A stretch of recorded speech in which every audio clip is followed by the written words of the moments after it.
नमस्कार दोस्तों, आज हम आए हैं मिलने के लिए डॉक्टर मीनाक्षी से। Doctor Meenakshi is principal director, head of department internal medicine in Max hospital. आप लोग सब जानते हैं कि आजकल मोटापा एक तरह से एपिडेमिक और एंडेमिक की तरह हमारे देश में फैला हुआ है।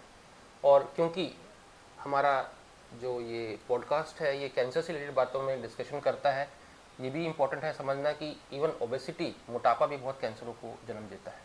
मगर आज हम बात करेंगे सिर्फ मोटापे की या ओबेसिटी की।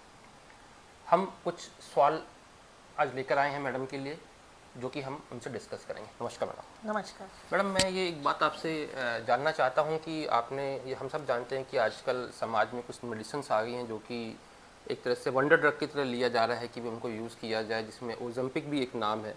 तो क्या ये मैडम, ये मेडिसिन वास्तव में वंडर ड्रग हैं या इनके पीछे कुछ बात छुपी हुई है जो कि हमें नहीं पता है?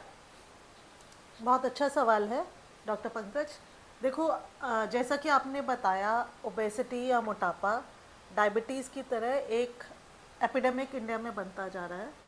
और ज़्यादा प्रॉब्लम ये है क्योंकि बच्चे और एडोलेसेंट में मोटापा का इंसिडेंस बढ़ता जा रहा है।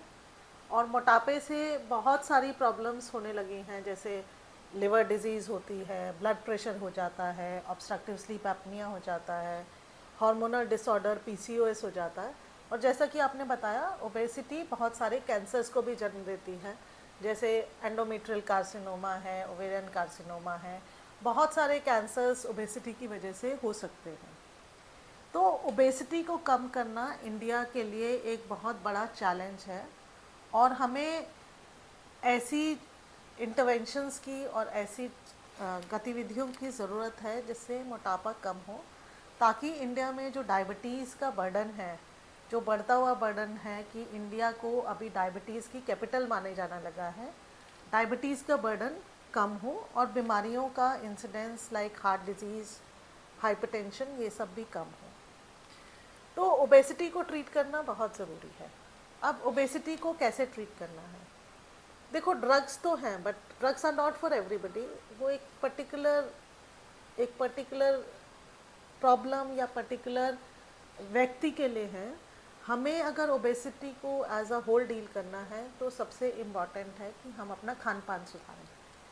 जो आजकल हमारा जंक फूड है या हमारा सिटिंग सिडेंट्री लाइफस्टाइल है, लैक ऑफ वॉकिंग है, या हम जो लेट नाइट काम करते हैं, ये सब चीज़ें हमारे को ओबीज बनाती हैं। तो हमें लाइफस्टाइल सुधारना सबसे इम्पॉर्टेंट है। दवाइयाँ बहुत सारी मार्केट में आई हैं, जैसे कि ओज़ेम्पिक आपने बताया, वीगोवी है जो कि सेमाग्लुटाइड है इंजेक्शन, फिर टर्जेपेटाइड या मंजारो के इंजेक्शन है, जो ना ही डायबिटीज़ को एड्रेस करते हैं बल्कि मोटापे को भी कम करते हैं। बट ऐसा नहीं है कि जिसकी बीएमआई 30 से ऊपर है या 25 से ऊपर है, इंडिया में जो हम इंडिया में ओबेसिटी बोलते हैं 25 से ऊपर बीएमआई है, सबको इंजेक्शन लगाना शुरू कर दें। नहीं, ये सबके लिए नहीं है। It is not for everybody, it is for a particular group of people. जो इसकी रिकमेंडेशन है वो उन्हीं लोगों के लिए है जिनका वेट लॉस रेजिस्टेंस है।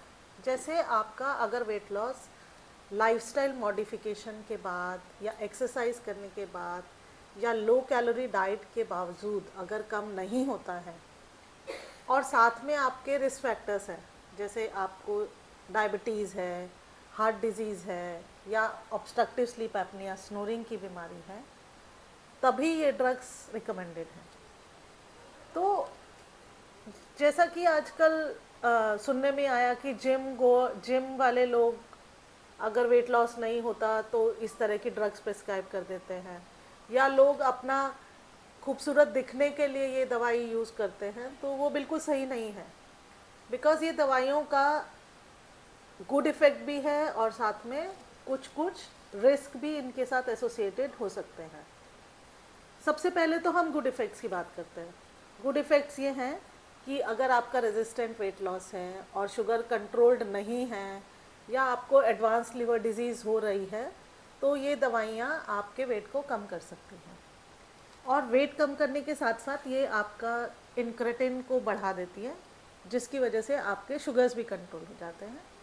प्लस इन दवाइयों का थोड़ा एंटी इन्फ्लेमेटरी इफ़ेक्ट्स भी होते हैं, जिसकी वजह से देखा गया है कि हार्ट डिजीज़ वगैरह भी कम हो जाती है। और रीनल अगर आपको रीनल डिटोरेशन है या डायबिटीज़ से किडनी ख़राब हो रही है तो वो प्रोग्रेशन भी आपका कम हो जाता है। तो ये तो रहे इनके गुड। ये सब इंडिकेटेड है कि जब आपको डायबिटीज़ या obesity with some risk factor या with some associated organ involvement है। बट अगर आपको कोई ऑर्गन इन्वॉल्वमेंट नहीं है और आपको सिर्फ ओबेसिटी है, सिर्फ वेट इशू है, तो आपको इन दवाइयों की बजाय अपने लाइफस्टाइल मॉडिफिकेशन पे जाना चाहिए। लाइफस्टाइल मॉडिफिकेशन का मतलब है at least 150 minutes of walk every week, मतलब एटलीस्ट आधा घंटे की वॉक आपको डेली करना है 6 डेज आउट ऑफ 7। फिर कुछ आइसोमेट्रिक एक्सरसाइजेज भी करनी है, सिर्फ वॉकिंग सफिशिएंट नहीं है। जैसे हमारे इंडिया में कल्चर है कि अगर आप वॉक कर लेते हैं तो आप बहुत हेल्दी है, बट आपको कुछ ना कुछ वेट लिफ्टिंग या कुछ पुशअप्स या कुछ स्ट्रिंग स्ट्रेचिंग, इस तरह की मस्कुलर एक्टिविटी करनी है जो आपको एटलीस्ट 2 डेज अ वीक ज़रूर करनी चाहिए। तो not only aerobic activity but isometric exercises are also very important. अगर हम इनके साइड इफ़ेक्ट्स की बात करते हैं, इन ड्रग्स से क्या हमें कुछ नुकसान भी होता है, तो उसमें ये देखा गया है कि जब भी हमारा वेट लॉस होता है तो वेट लॉस में 2 तरह के वेट लॉस होते हैं। One is a fat loss, मतलब जो आपकी बॉडी से फैट कम होता है, and second is a muscle mass loss. जब भी आप वेट लॉस करते हैं तो लीन मास लॉस भी होता है और आपका फैट लॉस भी होता है। तो जनरली ऐसी दवाइयों से ये देखा गया है कि आपका लीन मसल मास भी लॉस हो सकता है, आपका मसल मास भी कम हो सकता है। और दवाइयाँ आप लाइफ लॉन्ग तो नहीं ले सकते। जैसे ही आपका दवाई बंद हुआ तो आपका जो वेट लॉस आपने किया है, there are chances that that weight loss might come back, वो वापस आ जाएगा।